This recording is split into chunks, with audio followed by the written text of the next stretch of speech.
For anyone questioning the Caitlin Clark effect, we now have people wanting to watch golf because of her. We saw the kind of offer that Ice Cube made to Caitlin to play in the Big Three. That is $5 million to play 3 months. Everyone thinks they know the Caitlin Clark story.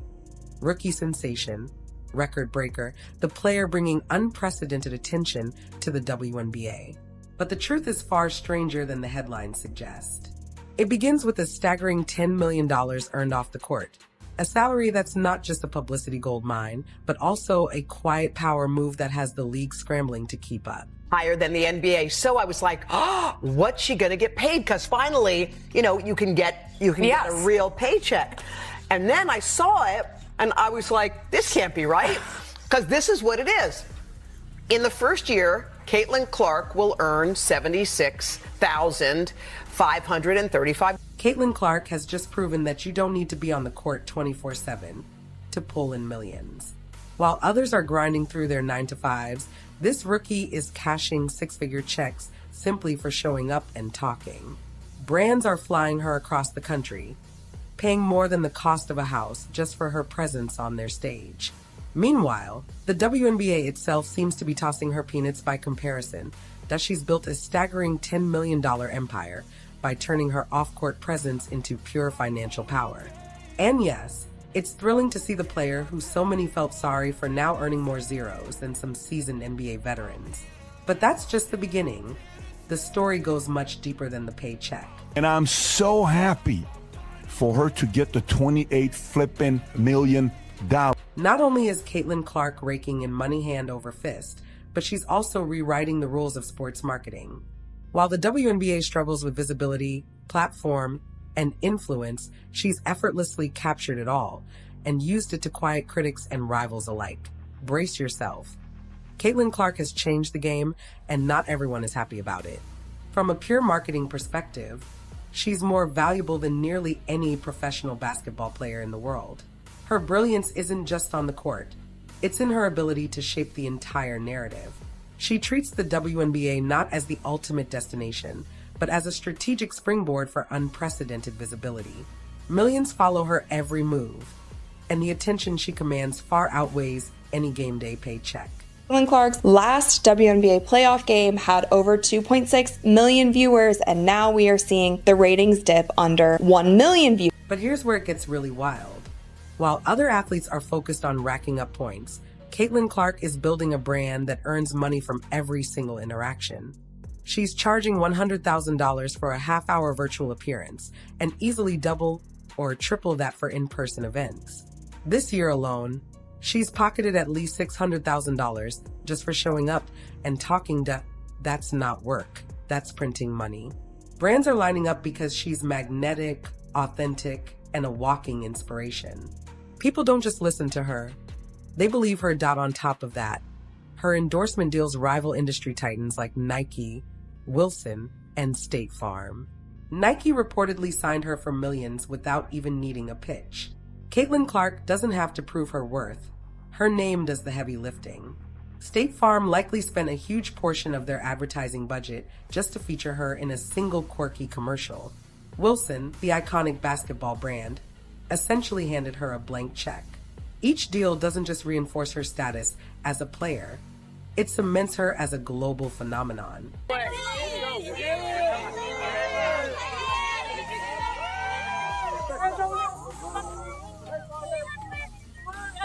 What happens next is almost unbelievable. Caitlin Clark even had the audacity to turn down offers from a brand new women's basketball league, one that dangled a $1 million salary plus equity in front of her. Most players would have signed immediately, but not Caitlin. She's playing chess, not checkers. While a quick payday might have been tempting, the WNBA offers something far more valuable: respect, visibility, and a platform to build her legacy. Her decision to stay is a calculated, strategic gamble, and it's already paying off. And then there's her social media presence. It's a powerhouse in its own right. Millions follow her every move, and every post is an opportunity to monetize. She handles sponsored content and affiliate marketing more skillfully than most seasoned influencers. Caitlin Clark's brilliance isn't just in her game. It's in how she leverages her massive following, turning every like, comment, and share into tangible value. Smith has said that the league is going to lose about $50 million. Is there a scenario that you will try to raise more money right now? Probably not. We probably don't need to raise capital like we did back in when I came in 2020. This is the part that will blow your mind. Caitlin Clark is just getting started, and she hasn't even begun to tap into her full potential. Yet she's already redefining what it means to be a modern athlete. Her story goes far beyond basketball. It's about vision, strategy, and an unwavering drive to succeed. She's focused on the bigger picture in a way few others are in both marketing and branding. As well as on the court, Caitlin Clark has quickly become synonymous with excellence.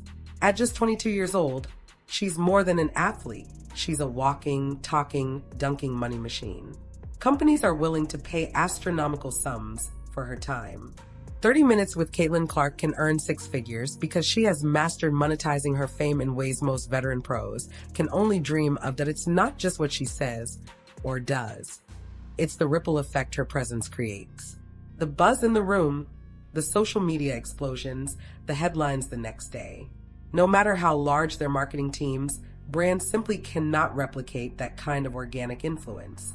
We look at player salaries. People wonder, why are NBA player salaries 100 times higher than WNBA salaries? Because the TV money was 100 times higher in the NBA than it was. Everything you think you know is about to change.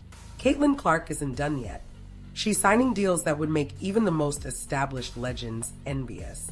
One of her biggest moves? Collaborating with Wilson to launch a signature basketball collection, a feat previously achieved by only one other player, Michael Jordan. Let that sink in. Clark is breaking barriers as the first female basketball player to secure such a deal. Proving her brand is a powerful force, not just a fleeting trend that she's also partnered with State Farm, earning millions for a campaign featuring her alongside their iconic Like a Good Neighbor jingle. This deal alone cements Caitlin Clark's status as a marketing powerhouse. And make no mistake, State Farm isn't dabbling.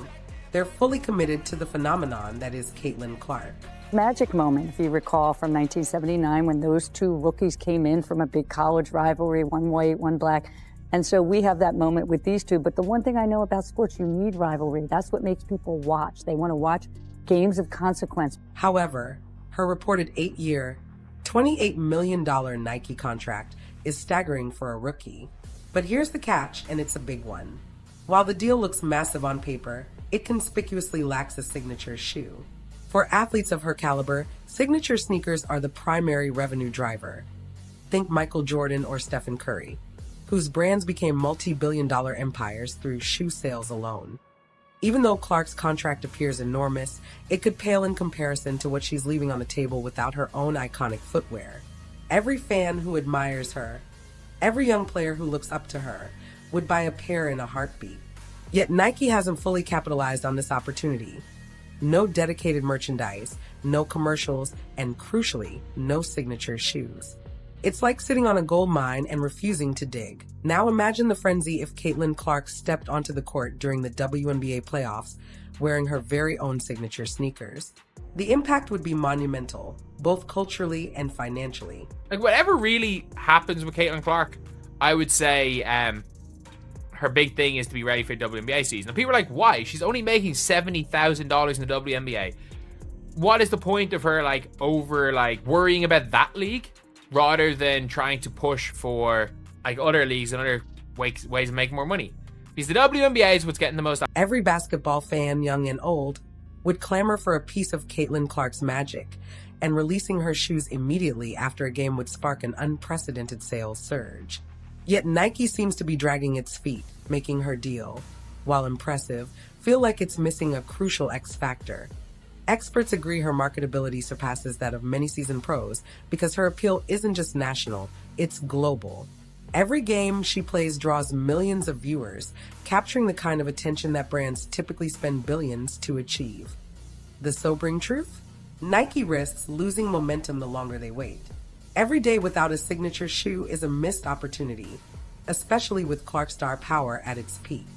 The WNBA playoffs offer the perfect window to launch her brand, but Nike could forfeit significant revenue and hype if they don't act swiftly.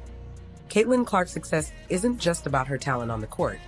It's about how she has fundamentally rewritten the playbook for athlete branding. It has also been reported that Unrivaled 3-on-3 League offered Caitlin Clark significant equity in the league and a salary that is over $1 million. So this is the first time that we've heard of any money being thrown at her. We've heard that it would be a major deal. It would be a similar setup as to what. She's already built a multi-million-dollar empire, and her full potential is still largely untapped.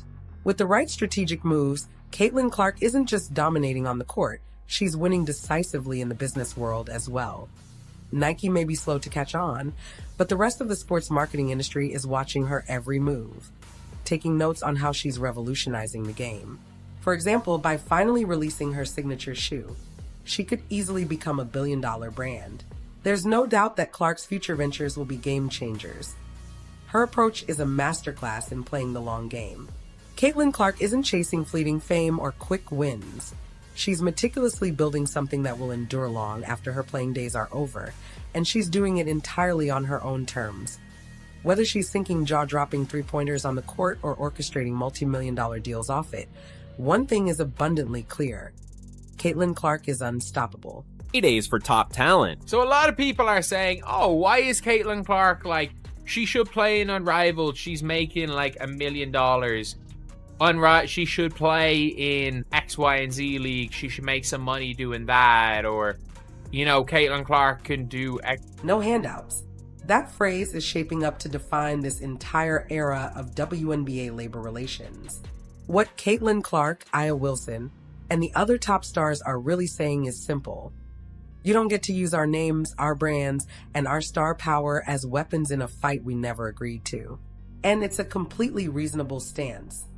Think about it from their perspective. Years of hard work, building a brand, grinding through college, becoming a household name, and then some players they barely know decide to launch a rival league, expecting them to risk their WNBA careers and relationships with the league they dreamed of playing in, all to give leverage in negotiations that primarily benefit someone else's business interests.